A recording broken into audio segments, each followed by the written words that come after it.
Hey, bro, another episode of the Whiskey Crusaders. Really excited to have our friend Dr. Don here, back here from JP Wiser's and all the other amazing things up there in Hiram Walker. So let Dr. Don take over because you guys are here to me. You're here to him talk. Hey, thanks for having me, Matt. Absolutely. It's great to be back to the Whiskey Castle, I'm talking excited. all things Canadian whiskey. Yes, I know. My favorite topic, as you know. Absolutely. It's like we said, is there good Canadian whiskey? Of course there is. There's lots of it. And he brought us several different bottles we're going to talk about today and some special ones we can't even get here in the U.S. or only Canada. And they're discontinued. So I really appreciate that he brought them because the things we talked about last time that I'd always like to try. So I'm excited. So where do you want to start? Where do you want? There's so many places we can start with Canadian whiskey, but I think I'm going to pull up the one that I really think is our flagship brand, or will be our flagship brand as the years and years go by. It's the Wiser's 10-year-old whiskey, and it's a fantastic dram that I'm very proud of. Yes, it's one that shall we pour? Yeah, we should pour. Am I okay to pour in Texas? You can pour, yes. Okay. I'll let you pour your own whiskey. All right. It's all good. All right, there we go. Thanks. Just a little bit because we got a few to go. Yeah, we got today. a few, so we're going to do a tiny amounts here. Plus, we got a show to do this evening. So if you are in Texas, in the DFW area, or you can get here in the next, 2.5 hours or so, you can still come down to the Whiskey Castle, come have the extra class and enjoy it, or enjoy this stream. But it's much more fun to do this in person. So tell us about J.P. Wiser's, the history of it, where it came from, and all that good stuff. Yeah, so J.P. Wiser, he was an American. He was from Ogdensburg, New York. That's right on the St. Lawrence Seaway. Okay. If you're kind of picture geography. And J.P. Wiser originally was a farmer. He was probably the most known cattleman of the era in the 1840 time period. And he was the first North American to export cattle to the United Kingdom. He had over 60,000 head of cattle at one point. But what I find the ingenious part about J.P. Wiser is he understood the waste from a distillery would grow cattle faster than anything else. That's true. So you're talking about cattle nutrition in the times of Gregor Mendel, if you know who Gregor Mendel was. I do know. Gregor Mendel was the guy with the father of genetics and things like that. But he's talking about nutrition. That's and wild. cattle. Yeah, nobody cared about that. Most women care about barely today, let alone cattle. That's right. But he understood that he needed to grow cattle and get them to market fast. And he found the observation that the waste from a distillery will grow cattle faster than anything else in the diet, which is wild to me that somebody that early on doing that. So he went and bought a distillery in Canada. So if you look at the St. Lawrence Seaway, to feed the cattle, it's a half a mile apart. And in those days, it really was open border, so you could go. Yeah, nobody cared, I'm sure. They didn't have bridges, but they had boats, so they went across, and he bought a distillery in 1857, and he became into the whiskey business, becoming an agricultural expert. And that's awesome. He settled in a town called Prescott, Ontario, which was across from Ogdensburg, New York. And he got into politics, which many of them did in that era, because making whiskey certainly was a very political thing. And certainly in Canadian life, because it was the income to the Canadian government. Yeah, that's true. Yes, so that's probably why I got that. So he was a Liberal MP for our federal government for a number of years. And then just things changed on a dime with Canadian whiskey when the American Civil War. Okay. Right. The American Civil War was probably the key moment to Canadian whiskey history. If you think about it, the American North fighting the American South, they drank a lot of whiskey. Yes. They loved their whiskey during that time period. Beer was perishable. Wine was perishable. Whiskey, they could transport around. Good point. And when that war, the men went to war, they shut down the distilleries. So the Canadians took advantage of that situation. That's just good business. And that's how J.P. Wiser got into the business of making whiskey. Okay. They were selling so much whiskey. Suddenly the whiskey business was far more profitable than the cattle business. Yeah, I would imagine. And that's where the brand kind of took off. And we've been making it since 1857. Today, it's moved the distillery from Prescott. It's now in Windsor, Ontario, which I'm the master blender for the facility. So how far are those apart? Prescott and Windsor? Yeah, they're about 7 hour. Okay, so not super close, but not super far. It'd be 700 kilometers. I don't know the mileage. Yeah. Let's go with close enough. Yeah, so this to me is a little bit pivoting to the traditional Wiser's Deluxe. I call Wiser's Deluxe a traditional Canadian whiskey. this JP Weiser, I was a 10-year-old. I was asked to design a whiskey for the European market in 2018. Okay. So I upped the rye content, understanding that. I appreciate. Yeah, I understanding that going forward into the future, we see the whiskey drinkers liking whiskey with a little bit more rye into it, a little more of that spicy, warm feeling through the chest. So I upped the rye a little bit on it. And I also wanted a age statement. Right. I know age is a little bit of quality. It doesn't mean the whole story, but it is. Right. It certainly helps sales to sell. If there's people love numbers. Yeah, they love numbers. So I wanted a 10-year-old whiskey with a little bit more rye content. I'm a master blender, so I act like a chef. Okay. So when I'm designing recipes for Canadian whiskey, we ferment corn separately, we ferment rye separately, we ferment barley separately, we ferment wheat separately, we distill it separately, which age it separately, and I put it together at the end. Which I actually think is way smarter than we do. Well, yeah, because I don't, Matt, do you know what you want to drink 10 years from now? No one does, and that's why your idea is better. Yeah. It's not my idea. I'm not going to take, but that's how my predecessors set us up since the 1940s, set us up that way. So yeah, they might have been doing it for almost 100 years. Yeah. So when I'm making recipes, I'll make each of the grains, and then I'll make each of the grains in all the different barrels and different different ways of distilling it. So you end up putting together, 5, 6, 7 ingredients together as a recipe at the end. So I call them recipes. I don't call them mash bills. Right, because you're putting together in. Yeah. Now, do you use a bunch of different barrel types as well when you're making each of those different? In this case, so I got double distilled light corn whiskey as part of this So I've aged it in. Used Canadian whiskey barrels, which we can use over and over again in Canada if we want, which emphasizes the grain. Okay. I've got the same light corn whiskey in bourbon barrels, which brings in a dried fruit. So if anybody says they're aging in dried or in bourbon casks, dried fruit is the tasting note. So you're going to pull in some dried, and that's typical of the Weiser's family of whiskey. So I'll often put bourbon barrel content into it.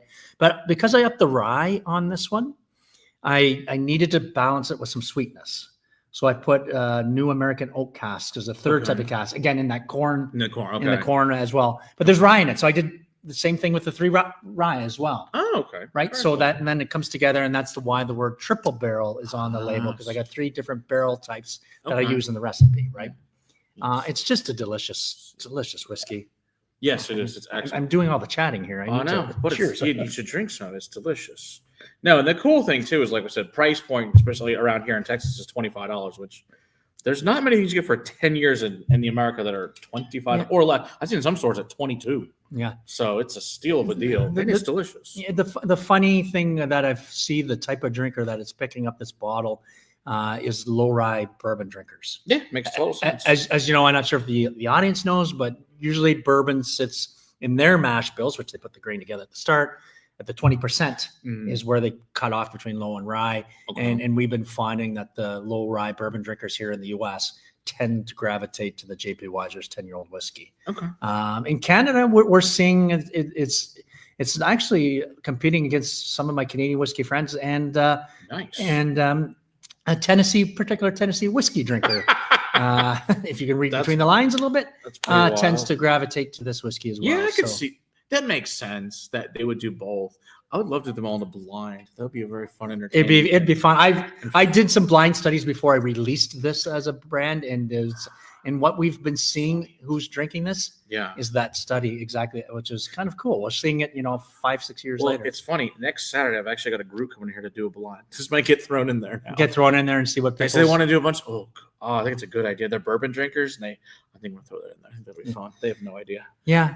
It's an interesting way to manufacture whiskey. It's a lot of fun to be the blender. Absolutely. I think the last time we spoke, I'd love to get you to the distillery. I would do one of my blending 101s. We'd like to come up there for sure. At some point in the next few years, we'll make it up there. Absolutely. Yeah. These children at home like to, they like to be watched and cared for, but Yeah. Well, if people don't know what my blending 101 is, what I do is for consumers for $100, I line up my painter's palette.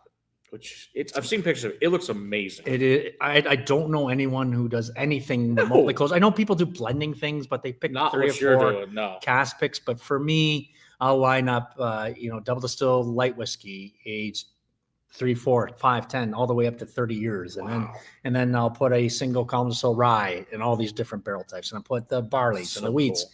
And different distillation methods. And I educate you, what does rye or what does malt actually do because we distill each on their own. Right. When you try, I know a lot of people call it white dog. We call them high wines and same thing. Okay. When you try the high wines or white dog off of a single grain, and you nose it and smell it and taste it, then you really understand.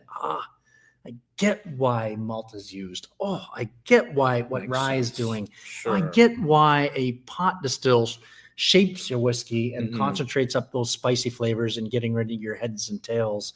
And I put each of those distillates unaged in front of people to understand what grain and the power of what you can do when you distill. And it's such a great education. And I charge $100. That's it. Just great 100 price. Canadian to the US audience. So yes, like $80 or whatever. And I put that on 4 times a year. Okay. And if anybody's in the audience is interested, you just got to follow me, and that's where I make the announcements. I'm at CDN Whiskey Doc, Canadian Whiskey Doc, and whiskey without an E in Canada. Yes.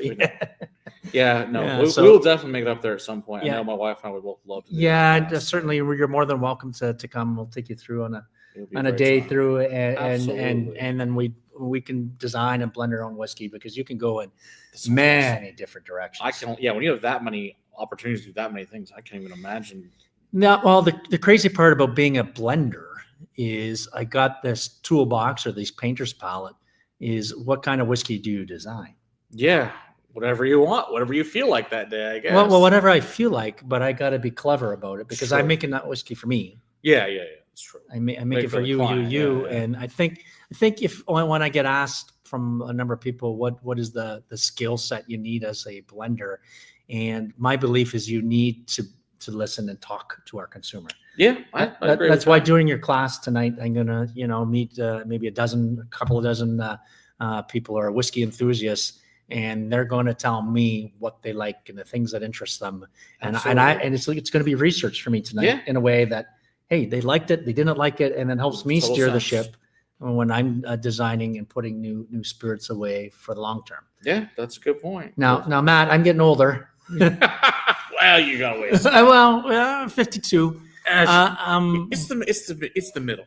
But it could be in a situation that what I'm putting away today is my retirement package. It's true. And I got to look at that. And my philosophy as a blender is I got to leave the inventory in a better position than I found it.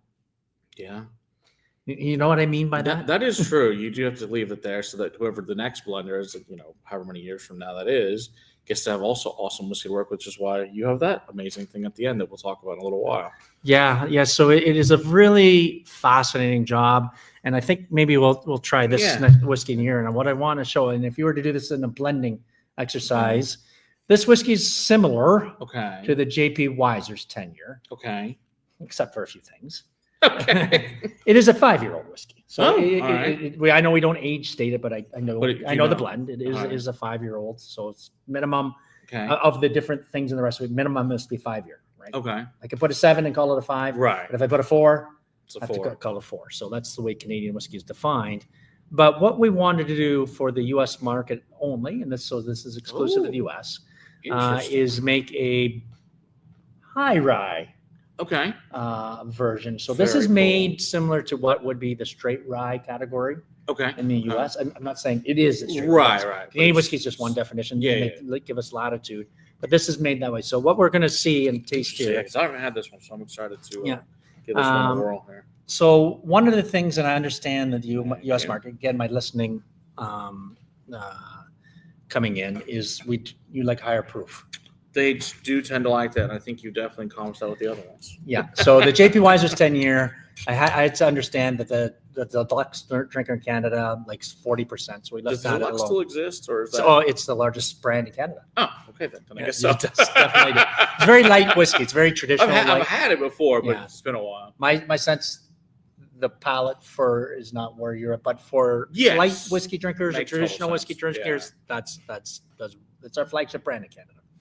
This was designed for the U.S., so we understand the palate here wants higher strength. So this is 90 proof. Okay. So 45%. And I don't like talking about percentages between me and my competitor, but I will talk about percentages between my brands. Okay. And this one has 60% rye in it. Okay. Very cool. Just a parking lot it there. but that's between my brands. So it's got a lot of rye. Most Canadian whiskey has under 5% rye. Which is funny considering, everybody. The 10-year has more than that, but everyone's like, most Canadian whiskey's under 5%. It's Canadian whiskey. It's a rye, which, like you said, it's not even really true technically. Well, the way I describe it is like the dish curry chicken. Okay. Is what's the main ingredient to the dish curry chicken? Please don't overthink this, Matt. Chicken, yeah, chicken. Most people it's curry, and no, it's the chicken. And Canadian whiskey is mostly made with corn, and that's the chicken part. But rye is the curry part. So when you order the dish curry chicken, do you like a 1 or a 10? Sure. So that's why we call them rye whiskeys in Canada, because we know rye is our flavoring ingredient. Okay, that finally explains why that we call them rye whiskeys because rye is our flavor to it. Okay. And think of the dish curry chicken. I'm sure you can think of other examples, especially in this Texas market. I'm sure there's spicy levels on foods. I'm sure you could give me a similar example. Absolutely. So this says 60%. I put a little bit of wheat in it just to give it some rounded edges to it, and then the rest is corn. 45%. But this is going to be for your high rye drinkers. Really good. Yeah, it's really good. And I know the bartending community are looking for options for cocktailing, and this would be excellent for that. Yeah. And the retail price would be less than the 10-year. I'm almost sure it would be. Awesome. I think I heard them say it's like $18, $19 for a bottle of this. But this would be great for a Manhattan. It's got the nice spice to it. Yeah, I really like that. Oh, it's got a real spicy kick, doesn't it? Absolutely. Yeah, I know. Ren, we'll get to your lot 40 question when we get to lot 40. He wants to know if there's going to be an age statement on lot 40 again at some point. Age statement on lot 40. I do have lot 40 barrels. Got a couple of them from 2003. If I was to do a age statement on a lot 40, it'd be a single cask release. Sure. But I have no plans at the moment. So it's the 2003 barrels are only going to get older. That's true. So, the struggle part with Canadian whiskey, we were kind of chatting about off camera here earlier, is the distribution, right? So when you do things like that, you have to work with our distributors. So whether you come from a state controlled or into private, you still have to do the layers of distribution, and you got to be able to convince liquor stores or buyers, why do I need a single cask of lot 40? Sure. So it's one of those things that you kind of got to get the momentum of the regular brand moving a little bit, and then start teasing those rare releases. Now, Canada, we have opportunities to do that because the brand is strong in Canada. So that's why we will see some, and we will see some here in a second, of some lot 40s that are unusual and strange. And I probably have a dozen other strange and unusual lot 40s that is in an inventory at the moment, ready to go to be released at any time. So I anticipate an age statement lot 40 at some point, not in the next immediate time, unless a single cask release through our brand center might be something like that. If I was to do something like that. And Jason, I know that was a long-winded question. Whoever answered. It's all good. Hey, but you got the answer you wanted, Ren, so you're good. Yeah. And Jason Coates, good to see you. Mike and Canadian Chris. That's true. Keep it at the distillery. We'll just make us visit. Also, not a terrible choice. Yeah, no, but that's a clever way where we can do stuff like that for the fans that do love lot 40. Otherwise, it's a little bit more of a painful exercise to try to convince distributors and things like that. Right. Yeah. A lovely loss. I know that happens to be the thing with the whiskey. Yeah. There's lots of cool things people are doing, but it's getting their hands on that. Unfortunately, the government wants to get involved and make a mess for the rest of us. Yeah. It's always there's reasons why the government. Some of it good, some of it bad. Mostly they want to take your money. Some of it's also to not kill you, which is a plus. Yeah. So, yeah. So what do you think? The rye was good? It's really good, because I hadn't had that one before right now. No, I really liked that. That's really good. It's only 18. That's insane. Yeah, like I said, I think that might be a fun class. I might start teaching us, swapping out American and Canadian ones, just to see blinds what happens. Yeah, I think that'd be fun. Yeah, to do a Canadian versus American whiskey kind of thing. Irish whiskey. I mean, they're all good. Oh, yeah, they're all good. Yeah, I mean, I look at this room. I was like, we like whiskey here, all sorts of types. Yeah, the room is quite full of interesting things, and they can be inspirational for me when I'm making a blender. The way the Canadian whiskey category is set up is all we have to do is be made in Canada, fermented, aged, and distilled in Canada, aged in a wooden cask of less than 700 liters, made of grain. and a minimum of 40% alcohol. That's it. So they really don't tell us we have to use a mash bill.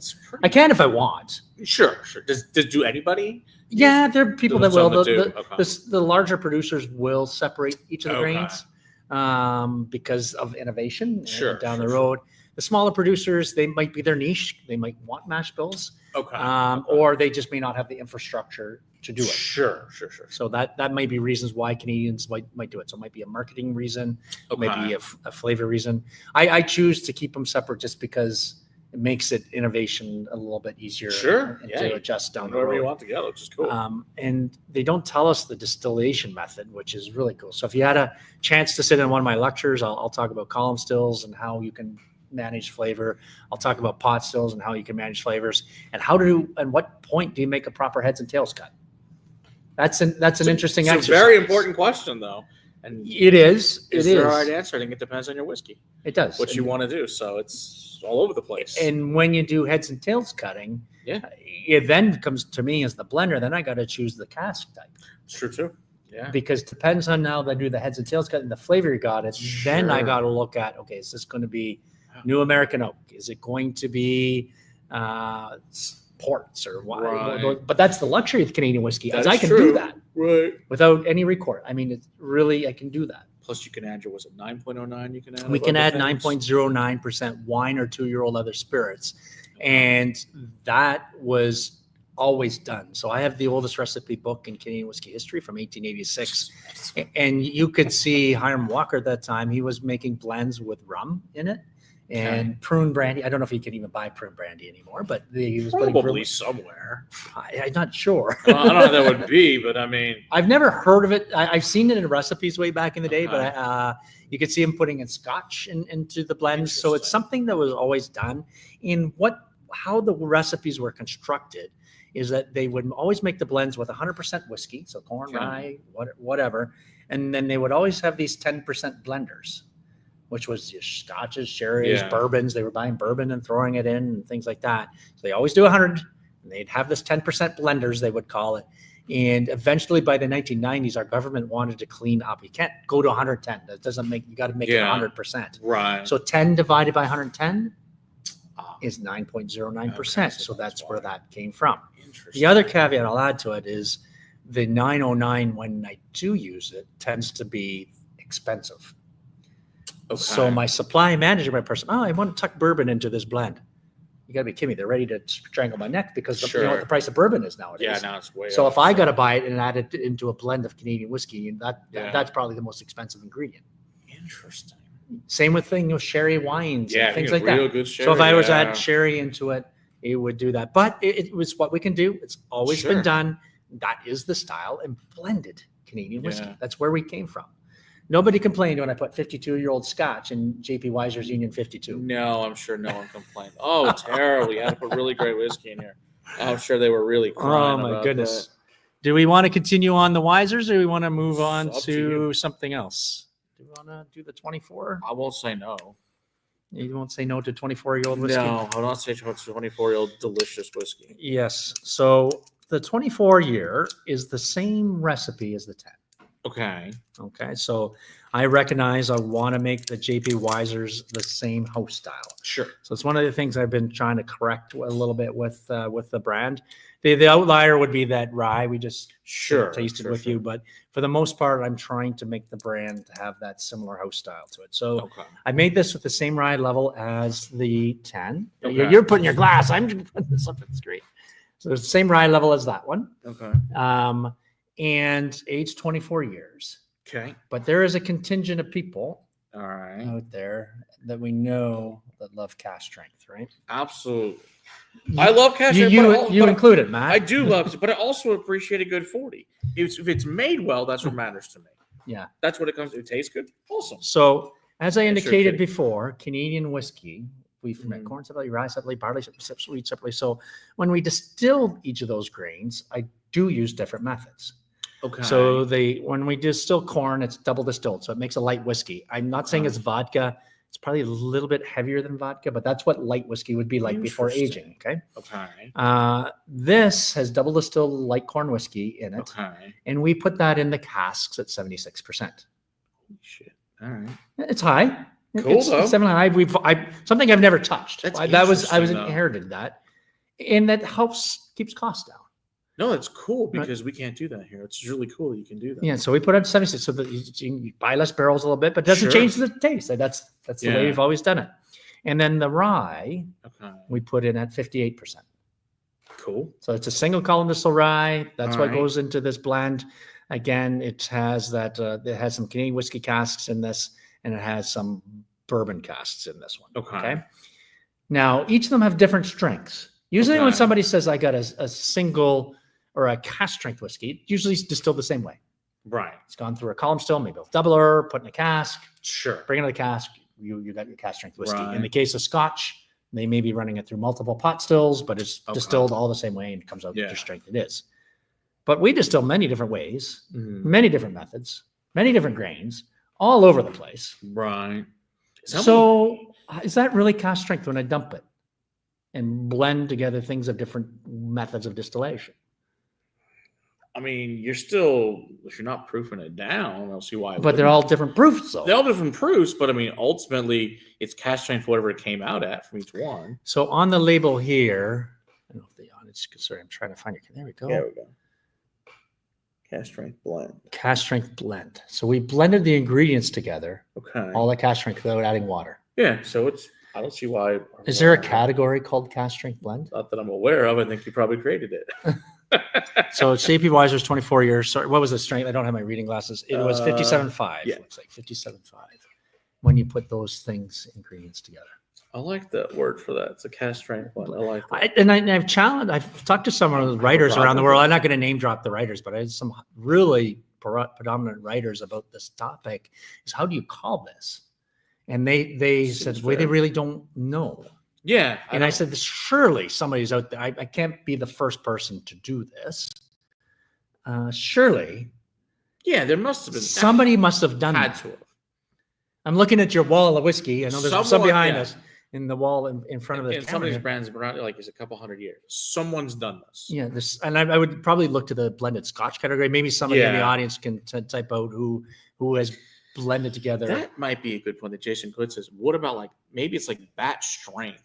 That might be where batch strength. Yeah. VAT or batch BATCH. Batch strength. Yeah, maybe. It's not. I don't know what word is that. Maybe there's an opportunity for defining something here to the consumer. I don't have a problem. I think that's probably not. Yeah. I guess that's the question: is whatever works, and if there's no legal requirement for what you have to call it, it's kind of like small batch, and it doesn't mean anything. Yeah. One distillery can be 2 barrels, and it can also be 1,000 another distillery, depending on what you're making. So, it doesn't. Isn't this delicious? It is fantastic stuff. Very delicious. As you age out, you're going to get more of that green apple flavor in comparison to that 10-year that we had originally as we started here. But I think it's an interesting term. Absolutely. I don't know if that's an innovative thing that Canadian whiskey could put their stamp on, but I got to think with all the years whiskey's being made, somebody has done this. And maybe just has never coined it. And they just call it cask strength. I mean, because you are still, even it's all, whether it's different strength, it's still all cask strength. You didn't add any water, no matter what. It's still a cask strength. You just dropped it out. So it's still cask strength. It is. And I did say that in the label. It does. I think. But I clearly, what did I do? But you said that it's a blend, which I think is really cool. Yeah. I like the word bat. I don't know. Maybe there's industry people out here Is that the only bottle you've ever seen with that words on it, cask strength blend? You ever seen besides your own stuff? Well, yeah, this is 27 years as well. But I mean, of that's any other brand you've ever seen that dropped anywhere else? No, I have not. Yeah, I have not. Either. But I think this is the fun part about whiskey. Oh, absolutely. You get to be innovative. Hey, Sugar Kitty. Yeah. Peter White. We've got our good Canadian friends and other people from around the world here. So I got our Canadian friends here. Unfortunately, that 24 and that 27 is U.S. only. Since we're here in Texas. Sorry, guys. But if you visit the Whiskey House, you can come try it. Yeah. That's the solution. Yeah, this is just an absolutely gorgeous style of whiskey. Yeah, I've given it to some people, and that was their Canadian Whiskey of the Year. So the 24 year? The 24, yeah. Because unfortunately, we didn't have the 27 and 42 wasn't here quite yet at that time. So yeah, no, it is just a fantastic whiskey. And then there's the 27-year version, and they're priced appropriately as well. Yeah, that's the amazing thing is the price on these is super reasonable. Yeah, if you try that in Scotch, forget it. I think the 24 year is just priced right around the $100 Yeah, mark. it's $100. Don't quote me. Everybody's going to quote No, me. I know. I think it's around the $100. Yeah, I know Noctis, which is our liquor store partner. He branches at 100. So Does which he? is a fabulous Yeah. price. And then I think the 27 is maybe like 150 or something. It's okay. somewhere in Yeah, there. it's very reasonable. It's sub one, around there, 200 for sure. Jason Coach, dude, one you found me in Wisconsin was the 24 year that I've got up there. Yeah, 24. It's the U.S. only. Yeah, it's U.S. only. It's the same one in Wisconsin as you would find in Texas here. Peter wants to know, is there going to be a Lot 40 sherry finish being released? Yes, this fall.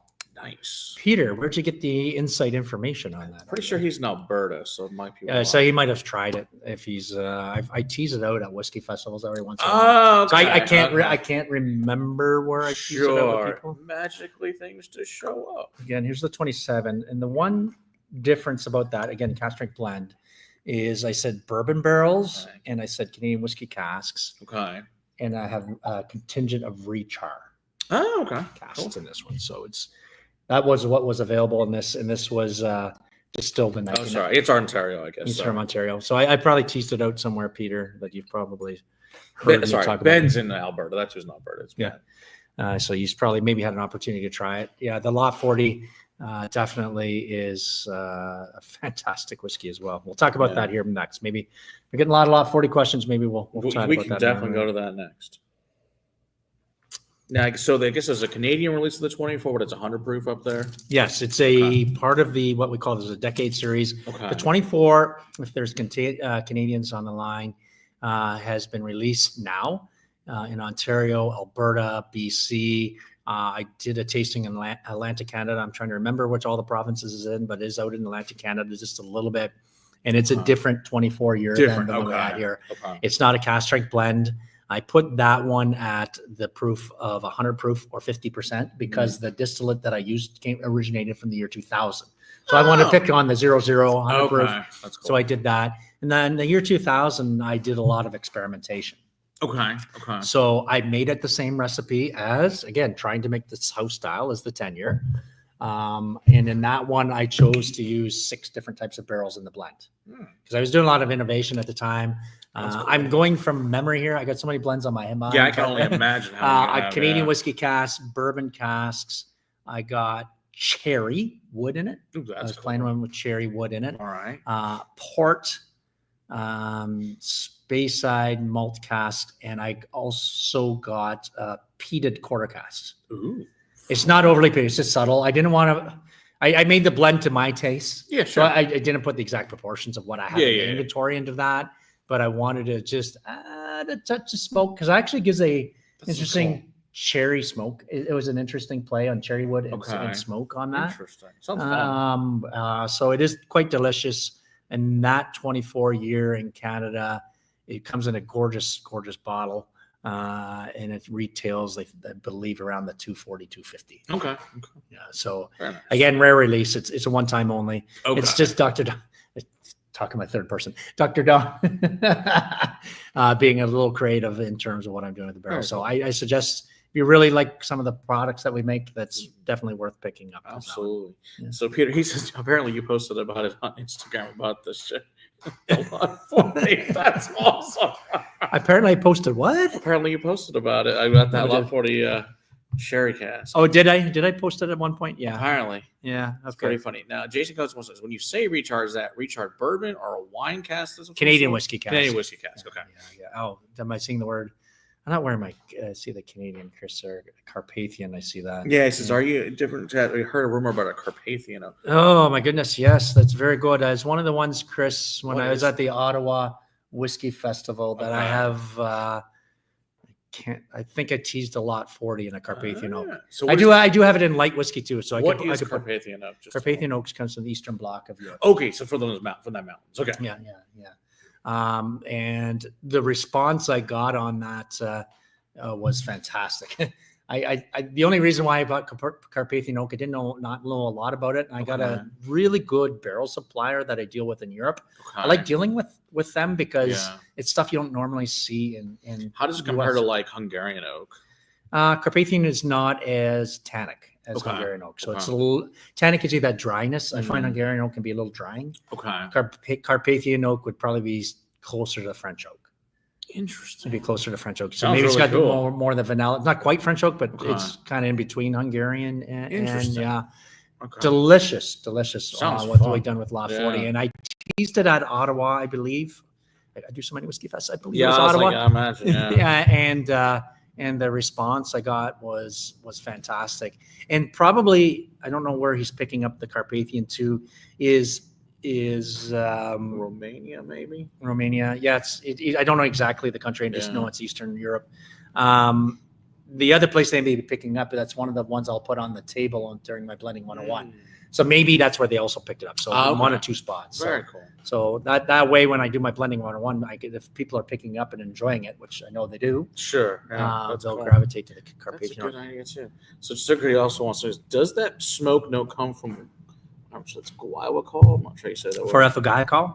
Yeah, and then it says if so, then the char process of the wood, not from the smoking of grain. What is all that? So 4-ethyl glycol can Okay. come from wood and can come from rye. Okay. So it's a lignin component. Okay. So lignin is prevalent in fiber. Okay. And if you look at the shell of rye, that's fibrous, Yeah. right? So you can pull it in that way, or you can pull it in through the wood. So as a blender, I really There we I don't go. know if we want to go through this or not with this, but there we go. I highly suggest you look at I'm hiding my face here. The amazing flavor wheel. Yeah, is Dr. Don's flavor wheel. Just Google my name and flavor wheel, and it can show maybe some of the origins of some of these flavors that are coming in. The smokiness will probably more creosol and the phenols Okay. than Glycol. Glycol is more of a spicy, peppery kind of, which okay. is prevalent in Lot 40. Awesome. Yeah, so Yeah, this is amazing. Yeah. I'm sorry you guys don't get this in Canada, but if you come across the border, I'm sure they'd be happy to it's sell it. available in Michigan. I know that because I did See, it. there you go. I did a tasting in Michigan 2 weeks ago at a restaurant, and so it's available there as well. So again, it's the other thing with the 27-year, the cask strength blend, Mhm. that ended up being 59.9. Okay. Yeah, because that's what it comes down. That's what it came out at. So Yeah. 120 proof almost. Yeah, just freaking delicious. Yeah, it doesn't taste 120 proof. No, not even close. But It tastes like it's 100 at most. Yeah, well, Delicious. I mean, it's playing around with barrels. That's Yes. what I do. You play around with barrels and you play around with distillates and things like that. So Scary good. I think the audience probably knows about Lot 40. Okay. We don't have to taste that one, but we can talk about it. Sure. Yeah. Just yeah, for they can quick. show them. Yeah. Just in case they somehow Yeah. don't know about it. So Lot 40, this is the U.S. label at the moment. The U.S. label will change to the Canadian label. So for Okay. my Canadian friends are on the audience, this may look a little bizarre, and they may say, is this a rare release or anything? Okay. It is the same liquid. We just cleaned up the label in Canada, Ah. and it's going to come here in the U.S. Okay. So Matt, you might look at a label that and say, "Ooh, what I've done different." It's not done anything done. different. Okay. Lot 40 is aged anywhere from 5 to 9 years old. So Okay. depending which bonds and which one I'm pulling in. Sure. So I don't age state it, but that's kind of where the age range Okay. sits with this one. It is 100% rye. Okay. So the rye is distilled in the manner it is a column and pot still. Mm. When you column and pot distill, it actually concentrates up the flavors. Okay. This is why I don't like percentages in Canada. There could be somebody out there making 100% rye and they double column distill it, and it will taste like vodka. Interesting. So this when you just column distill it, it tastes a lot like straight rye. Okay. That's how US will make it, and that's how that JP Weiser's rye was made. Okay. This is column, and then the pot distill is what makes the Lot 40 different. And I know I'm going on and on a little bit technically here. I'll But have that's a what we lot of people come to whiskey festivals. I don't like rye, and then you'll feed them.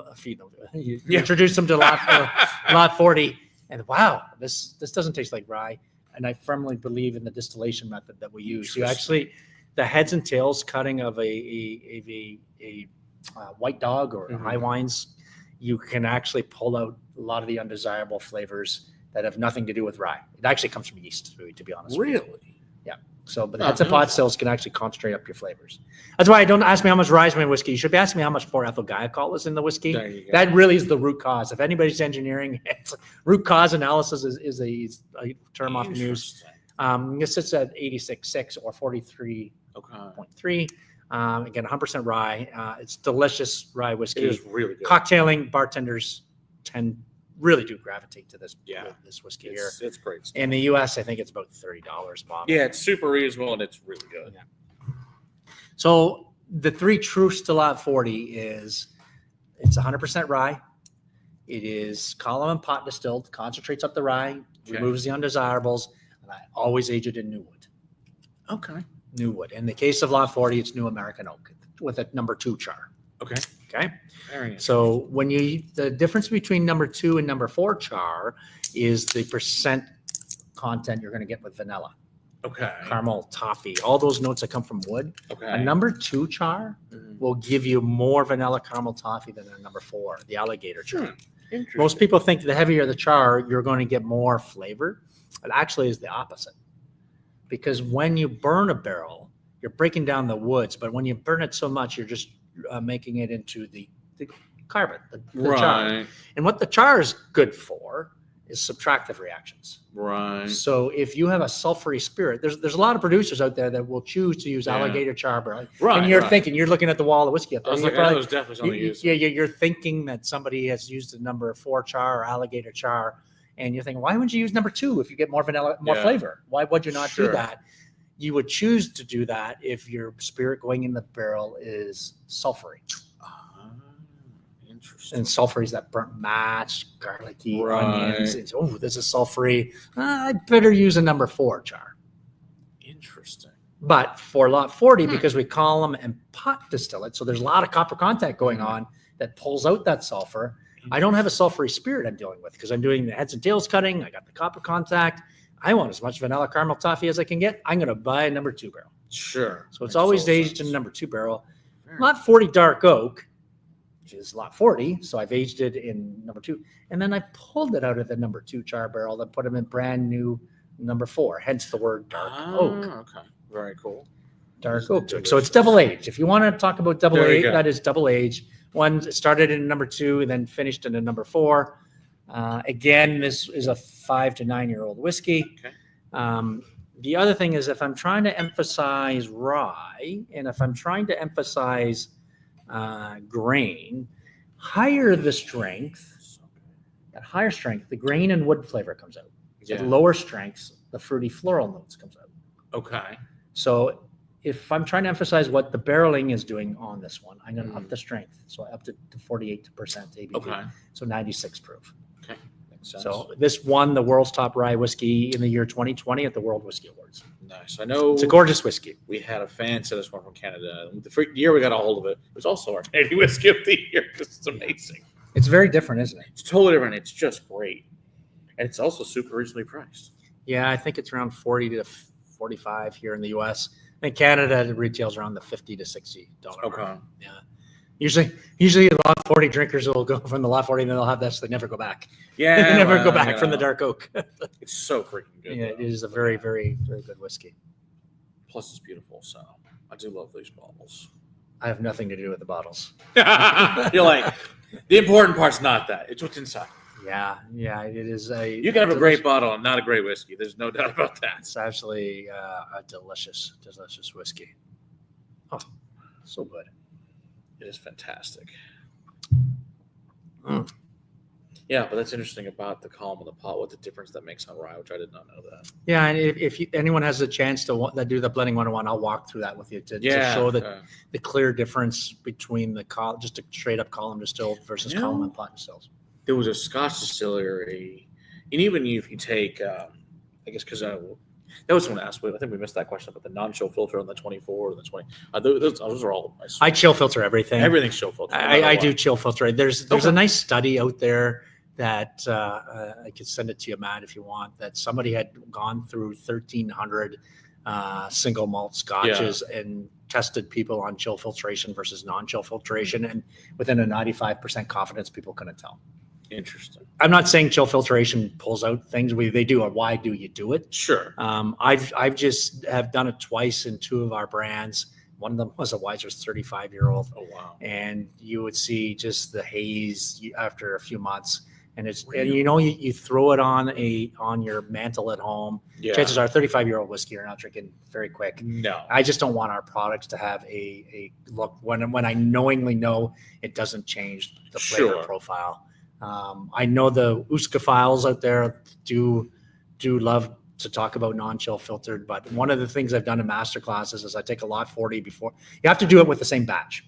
Sure. You have to do it the same batch. So if you got lot 40 before the chill filter and then lot 40 after the chill filter, and what we do is like this, Matt. So one's non-chill filter. So we got two. Sorry, I got to cross my hands. What I do, chill filter, non-chill filter. And what I do is I put a little bit of a dot at the bottom of one of the glasses. Okay. And then I'll give you the whiskey, Matt. I want you to smell and taste them. Okay. Just pick one. Pick the thing you think you can identify. And you say, okay, I'll think I can identify something in this one. Okay. You hand the glasses back to me. I'll mix them up and I'll give them back to you. I said, pick that same one again. And you'll say, well, I think it's this one. And then I'll bring them back, mix them up, and you'll do the same thing. The dot indicates which is which. Sure. And then if you can do it 5 times in a row, that means you can tell the difference. Okay. If you just 2 times and 3 times and hit or miss, that means you cannot tell the difference. Interesting. So that's a simple test you can do with friends. It's fun to try. Yeah. Just take, if you think chill filtering does something or not. I would always caution people, make sure it's from the same batch, because there are nuances from batch to batch to whiskey too, right? You might not have access to that either. Yeah, I don't think most of us probably do, but you might. I do. And I've done it to our own people. I've done it to many people. And you can't tell. I just choose to chill filter just because I just know the science of it. The science of it. Yeah. Okay, so it says we like the heavy lingons and good mouthfeel non-chill. So I have an old wise red letter, and it says non-chill filter from 2014. Yeah, that was one of the 2 I made. That was the other one. And if you look at that one, Canadian Chris, it will have flock in it. It's not harmful. No, it's not harmful. And if you understand what that does, it doesn't bother me, because I've had people call me like, my whiskey has things, and I'm like, it's fine. It's not chill filter. And just drink it. And if Chris goes back to try the red letter we make today versus the red letter, they're different. So I wouldn't even do that test with them, because I know they're different from what I've done. Sure. Because I've started up the age on the Weiser's red letter. And if you're a red letter fan, we are releasing for Father's Day, JP Weiser's red letter at our brand center. It's going to be a 20-year-old. Nice. 20-year-old red letter. And it is a gorgeous whiskey. I don't have one here. Maybe Matt will invite me back and we can do a tasting with red letter. That sounds amazing. I know I brought a couple of things here to our whiskey tasting we're doing tonight. Shall we talk about maybe the 2 I brought? We should. Okay, so since we're talking lot 40, let's ladder it up. Absolutely. So with lot 40, we've been releasing what we call is the Exploration Series. Okay. And this is the cast strength version that maybe it was Chris or whoever was talking about any things on this one. So each year for the last 4 years, we missed a year in there with COVID. We were releasing lot 40. This is not a single cast, but it is a small batch, and I know small batch is a relative term. So it is like 20 to 24 barrels worth of lot 40. And some cast finishing experiments that I've been working on. Okay. So the first one we did was lot 40 in a port. Cask. Sounds fun. Which was very good. That one was very well received. But it was. The second one we did was lot 40 in a peated quarter cask. That was polarizing to people. I loved it. Yeah, I loved it because it was a play on spicy and smoky, which not everybody likes. They like the rye, maybe the smoke, but the 2 together. So I had some polarizing remarks on that one, but I loved the play. That's cool. On that one. Again, this is the fun stuff Dr. Don does. Right. So this is the one, if some of you might have already tried it, this is lot 40 in a cherry wood. Okay. Awesome. Not sherry. Cherry. Yes. Cherry. George Washington. Yeah. Cherry. Cut down the beautiful wood that makes great furniture. Yeah. Oh, that cork pot there. It was beautiful. Yeah. This was released in Canada. Yeah. All right. And some of it is still available at our brand center. You might find it at the LCBO. And the cherry barrels I got out of that supplier, I do use in Europe. So it's European cherry. This sits around 7 or 8 years old. been in Cherrywood before COVID, so it was pre-2020. Okay. So probably 2018, 2019 in Cherrywood. So I kept tasting this at master classes through the last number of years. Okay. What do you think of Lot 40 Cherry? Please release this, Dr. Don. So I got into a master class thinking that, this cherry is so forward. Yeah. With Cherrywood, the evaporation loss, Matt. It's really high. Well, it's not oak, so it doesn't have the tallulose in it like white oak. So I was worried about this. We just released it last fall. I did not want this going through another summer because the evaporation concentrates up those cherry flavors. Sure. So I had them pull it out of the cask in February, just before the summer heat in Windsor. Okay. And we bottled this real early, but we released it in the fall. And it's now still on shelf a little bit. I know it's selling quite well. And if you can find a bottle, it's quite interesting. It is at cask strength. I got to read it. I can't remember all the cask strength. 53.5. Yeah, 53.5. And this, to me, if I was to give you a tasting note or a tasting experience on this, I believe this tastes like a Black Forest cake. I'm not going to say sweet sugary, but other than the sweet sugary flavors, it's got that cherry, and I think the spices from the rye gives you that interesting chocolatey flavor to it. Yeah, because I was thinking some kind of chocolate cake, and no, you're right. It's Black Forest cake. That is dead on. But not the sweet icing. Sweet. No, it's the spiciness of it. Yeah. Yeah. That's awesome. So if you want a great example of truly what Cherrywood does, gosh, I'm at this moment I get an interesting smokiness to it as well. It's like in a German restaurant. Yes, this is wild. That is an amazing whiskey. And this retails, I think, around $99 in Canada. I don't know what that is in American dollars. We'll go with $80. Close enough, right? Oh, 80 might be more like 60. It might be. Yeah. Let's see. Yeah. Who makes a quarter cask? I don't know. I don't know. The quarter cask I get from a third-party supplier, so they don't tell me the origin of it because of intellectual property. Yeah, we all got a good guess, though. The people have a good guess on it. I've had two guesses, though. I've had people say maybe the obvious one. Yeah. But then I've had people that are really into quarter cask whiskey, and then they think, no, I don't think it's that one. I think it's actually the other one. So it's a fun debate, and I really don't know the answer to it because they would never. They wouldn't tell me. They wouldn't tell me. Let's see here. Yeah, I saw the L word there. Yeah. Interesting. What's your first thoughts on this? Really good and really interesting and really it's totally different than I expected. So I did not expect for a Black Forest cake at all. But yeah, this is wild. But it's also got all that the really cool the anise in it. I really like that. Yeah. And it's got phenols. It almost reminds me too of like Kummel from Germany. Oh yeah. Interesting. It's very German. That's good. Wild. So good. I don't know if this is for cocktailing or not, but I know I have a few friends that they actually put this into Manhattans, and they say it makes an interesting Manhattan. I bet it does make an interesting Manhattan. I don't know if you need to put the cherry into it. No, I think you can probably leave the cherry out. It might overwhelm. You get an orange too to be interesting though. Yeah, you do have. I've had them with the orange bitters in it. It's tasty. It's so tasty. No, Eric, it's not available in the States. It's a Canadian only release. Yeah, so if you can come tonight, I know it's easy to say, but at our event tonight. But this is just an absolute gorgeous whiskey. That is freaking phenomenal. And I think it was Chris that was out there. The next release of the Lot 40 this coming fall will be in an Oloroso. Oh, nice. Very nice. So we haven't done Lot 40. I've had them in an Oloroso cast for a while now. Okay. It's just I've got to release it. I think it's ready to go. And I think the people that like Lot 40 fans would be nice for their collection as well. So it's very, very nice.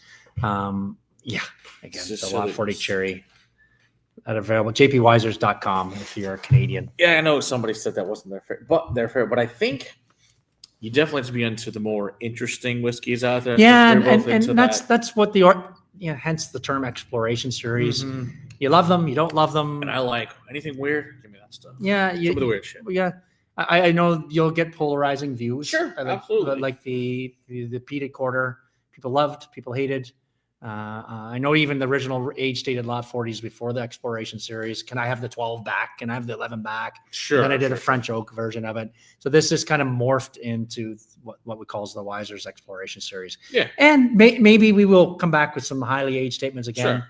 This is the fun part about this brand, is that you get to play with this type of thing. Yeah, I can't think of any whiskey I've ever had that's remotely like this.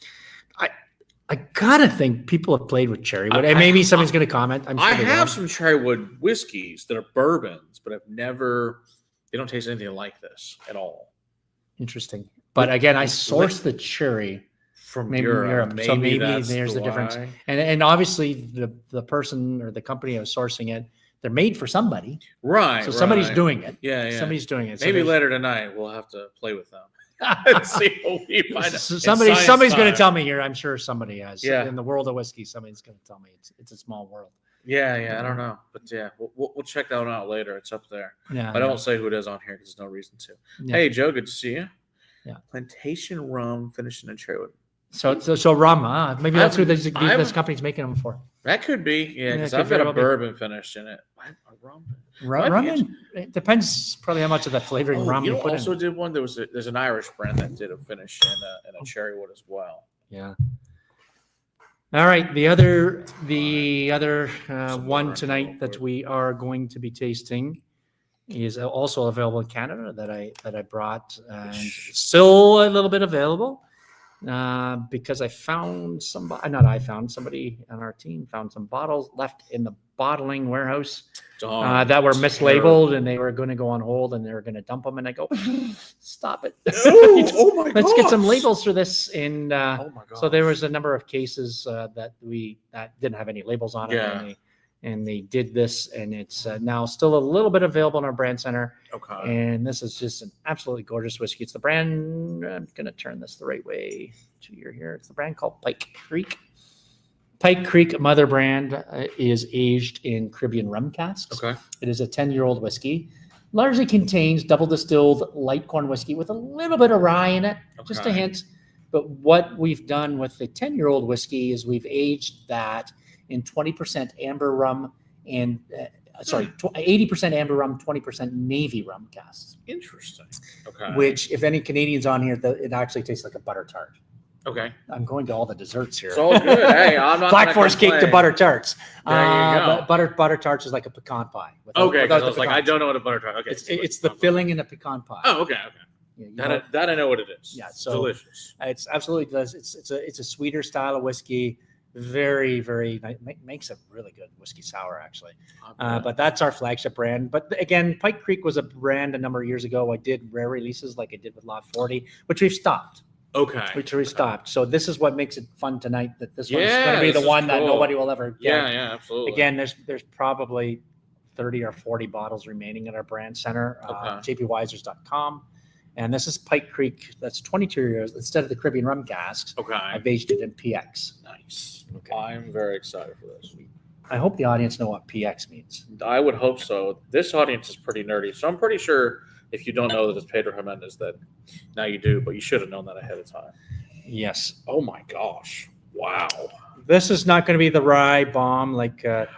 No. Sorry, I'm reading. I don't have my reading glasses here. 45%. 45, yeah. So 90 proof. And That's is just- some serious. it's almost a BX on nice there. one to end on. It's almost a little bit like dessert, this, I guess. But Yeah, we do want to show them, of course, the fun one at the end there.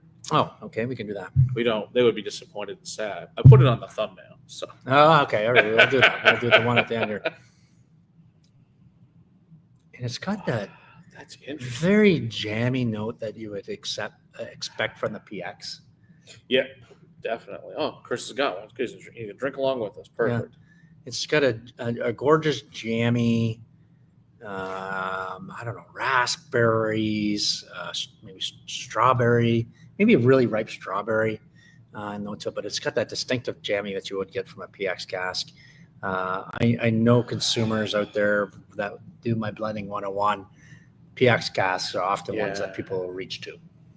I could see like strawberry rhubarb pie. Oh yeah, something like that. I don't know the Yeah. right words. Yeah. And everybody tasting is individual. Right. It's all based on memories, so it doesn't. Yeah, I can see how you can say the rhubarb. I love Strawberry rhubarb. Oh yeah, my grandmother used to grow it in the front yard, so we'd have it every time we go to Pennsylvania. She always made it for so freaking good. Yeah, again, not the rye bomb like we just had with the Lot 40 lineup.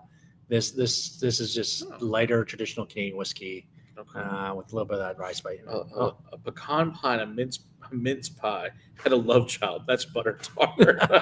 All right, there you go. Canadians love butter tarts. Again, that's the Lot 40 10-year. Or sorry, excuse me, the Pike Creek 10-year that has that taste.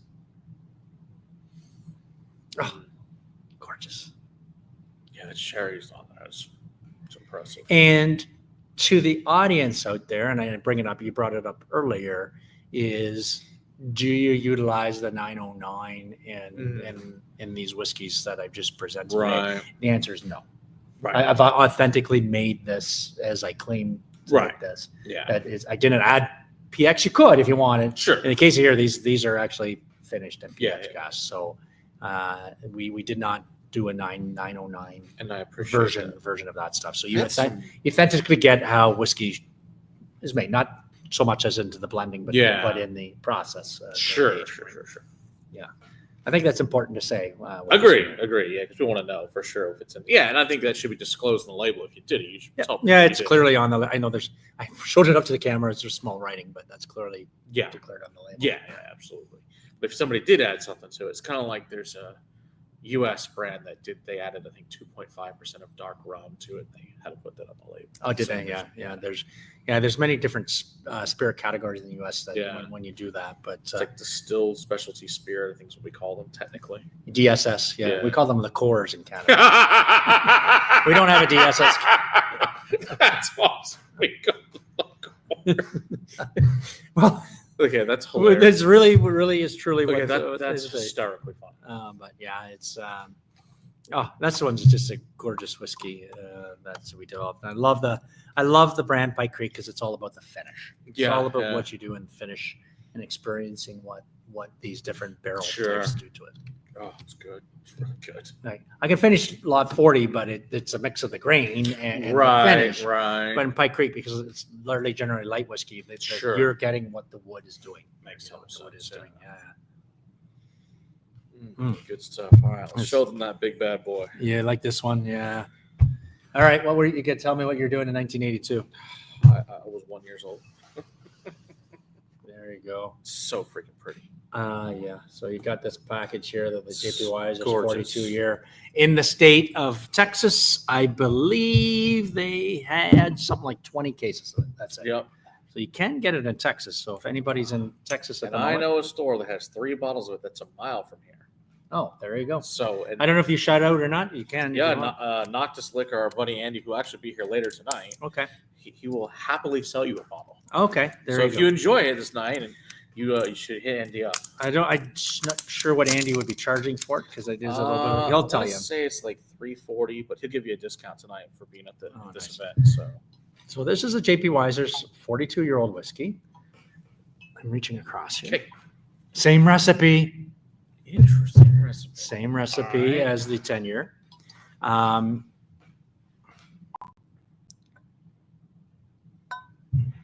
Save some for tonight. Yeah, absolutely. Very important. So this was distilled in 1982. Again, it's got the same rye content as the JP Weiser's 10-year. Nice. This has 3 types of casks in it. So it's got Canadian whiskey casks. Okay. It's got bourbon casks. Okay. And it's also got Speyside malt casks. Oh, so if anybody knows who my sister companies is in Pernod Ricard, you could probably figure out who makes Speyside malt. So it's a combination of those casks. It's not one brand; it's multiple brands. Very cool. So that's what the Speyside malt casks in it. The fun story on this one, and it's pretty simple. Yeah. It's not I'm not trying to be tricky or anything. It's 42-year-old whiskey. It is the proof I put it at. Yeah, is 52%. Okay. So that is 104 proof. Right. 10-4. JP Weiser himself, his birthday's an accolade to him. His birthday's October 4th. That's cool. So I made it 104 proof just because of our founding distiller, JP Weiser. There's a little bit left in Canada. I think we have probably less than a couple of cases left of this at our brand center, jpwisers.com. Maybe you might find it at liquor stores here and there if liquor stores held back in Canada. Again, we brought an allocation to the U.S. and I think it was 20 or so cases to the Texas market. Not much, yeah. Not much anyway. And it's a 42-year whiskey at a good price. It's a great price. For Canadian dollars in Canada, we were charging $4.75 Canadian for 42-year-old. What were you doing in 1982? Yeah, exactly. Seriously. No. Somebody said they were drinking, I think, Jim Beam and Wawa lemonade. Yeah. Sugar said 19 was drinking Jim Beam and Wawa lemonade in college. Hysterical. Yeah. Oh, and of course, Ren, yes, Gooderham Worts does still exist. Yes. The Canadians have invaded the castle. That's true, Ben. They have, but it's be good times. Yeah. We invited them in, so it's okay. Peter wants, does the legacy cast strength still exist? You ever put it in your master classes? I put it in my master classes. I keep looking at an opportunity to re-release legacy, so stay tuned. I don't know if I'll do cast strength because I put it out there. I had mixed feedback on that. Whoever's asking that. So my sense is legacy. I don't think you'd see a cast strength version of it. Okay. Because I think the fans that like it, they like it for a reason. I don't think the reason was strength. I think it was more. And that one was originally at 90 proof, 45%. Okay. So it's a brand that, and I don't think you have a legacy up there, but it's usually one of our favorites. JP Weiser fans. They do. I've heard of it, but I do not have a bottle, unfortunately. It's my favorite whiskey, to be honest with you. Oh, nice. Weiser's Legacy. And for those who out there who want to blend Legacy, it's 1/3 lot 40, 2/3 Weiser's 15 or 18 year. That I can do. Those I have. So that'd be the closest you can get. It's fairly close, actually. Okay. It's very close. You can do 1/3 lot 40, 2/3 Weiser's 15 or 18 year. Does it make a big difference in the 15 or the 18 or? Not really. Okay. Not really. It's just 3 years of age, right? 3 years of age. Yeah. Interesting. Well, stuff is fabulous. Yeah. Again, if you want to look at the bottle. It's funny. Somebody asked if that was the Hill Rock Farm bottle. Could be. It's a stock bottle. It's similar. Sure. I don't know. It's a bottle that's not exclusive to Weiser's, so they actually could be. It's certainly possible. It's a beautiful bottle either way. Yeah, the whiskey in it's excellent. So definitely. Yes, so we have to buy 2 bottles. Or if you'd use the 15 or the 18 to see if it's different, you should buy 3. Yeah, I think that's the best. No, I'm not doing it to buy. I'm just saying if you like the line 40, that was not my intent. Yeah. So it was a good choice, though. But I know there's fans out there, so that's why I always I'm quite clear on really on how that's made. That's also my first concert of Ozzy after Randy Rose died and caught a drum stick. Yeah. Well, there you go. Yeah. Legacy is a great blend of whiskey. Was that available in the States? Or was it only available up in Canada? It was both available in both countries. Okay. It was a really odd whiskey. If you actually find a bottle, it's very odd. Maybe somebody here will have it. They used to have it in duty free. So they used to be in the square shape. Okay. The Legacy was in the square shape. Okay. But in duty free, it's 1 liter. The 1 liter bottle of this is really bizarre looking because it stretched this out. It's very bizarre. Okay. It's not a square anymore. Let's put it that way. It's more of a rectangle. Every once in a while, somebody will have a bottle of the Legacy in the 1 liter. It's very odd looking, but it's a very square, thick enough to be registered as a dead weapon. It is a hell of a bottle to use for a weapon. It is a heavy bottle, but no doubt. My Canadian friends, I never picked up on it. We got these squares. We got this. What do you mean squares? And it's this shaped bottle. It's now known that these are squares. I got every square. I got every square. Like people collect as the squares. Makes sense. But it is funny though. But he wants to know: have you ever blended 24-year in the dark oak in order to make a stronger legacy blend? No, but I like where you're going with that, Chris. Oh goodness, solid plan. We can try that later, maybe. Yeah, we got to save the one. We got to save it for tonight, and then which we probably will. We can chat with that. I like that thought. I like that plan. I like where you're going, Chris. You're a blender. I love it. Do some special things later on.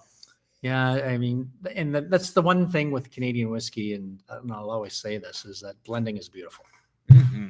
Blending is beautiful. If you get a chance to try it, I mean, I'll often just think that a lot of whiskeys out there are very dimensional. Mm-hmm. So when you make your pot still, single pot still, or your single calm still, all the flavors are kind of jammed together. Right. When you blend Canadian whiskey, even though it may be lighter, like an 18-year or the Weiser's 15-year, what that does when you add the rye and barleys and wheats and flavoring whiskeys to it, it actually stretches it out like an accordion.